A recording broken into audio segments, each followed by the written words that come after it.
Dubaï s'est fixé un objectif, divertir la planète. Car contrairement à ses voisins, l'émirat produit très peu de pétrole. Alors pour faire entrer de l'argent dans les caisses de l'État, ici on parie depuis quelques années sur le divertissement, toujours plus grand, plus fou. En plein cœur du désert, sous cette immense piste couverte, on peut skier comme en plein hiver.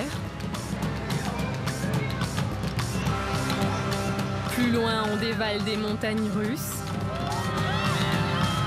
où on se bat contre des monstres virtuels.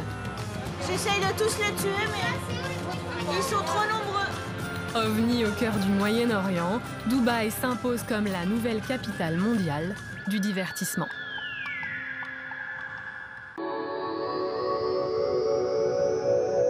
C'est sans doute la presqu'île la plus surprenante du monde, la Palme Jumeirah, une presqu'île artificielle de 5 km de diamètre en forme de palmier. Au sommet de ce palmier démesuré se dresse l'hôtel le plus emblématique de Dubaï, l'hôtel Atlantis. Outre ses 2 immenses piscines et son kilomètre de plage, l'hôtel possède son propre parc aquatique. Ce parc, ouvert il y a 1 an et demi, c'est 230 hectares de divertissement à 65 € l'entrée. La partie principale est axée sur le cinéma.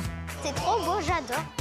Le parc s'est associé aux plus grands studios hollywoodiens, DreamWorks, Columbia, Lionsgate, pour proposer des attractions autour de grands films. Ici, pas d'attraction sur le thème du Moyen-Orient, car il faut attirer un public très large.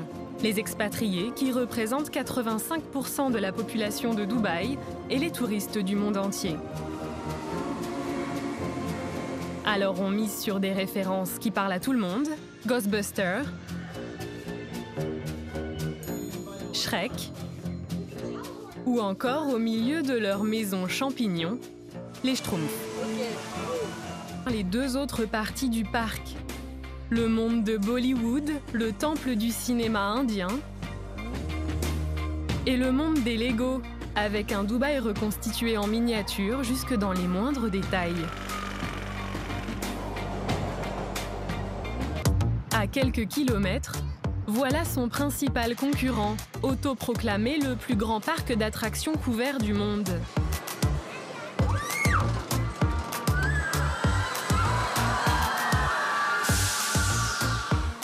Pour se démarquer, ici on a construit ce dôme gigantesque à 50 mètres de haut qui protège de la chaleur. Car en été, la température à Dubaï atteint les 50 degrés. Et le parc parie sur d'autres univers, les héros de Marvel, avec des attractions autour de Thor, Hulk, Spider-Man. Et ce qui frappe ici, c'est qu'outre les parcs d'attractions, le divertissement fait partie intégrante de la ville. Dans ce quartier flambant neuf, les jeux sont partout.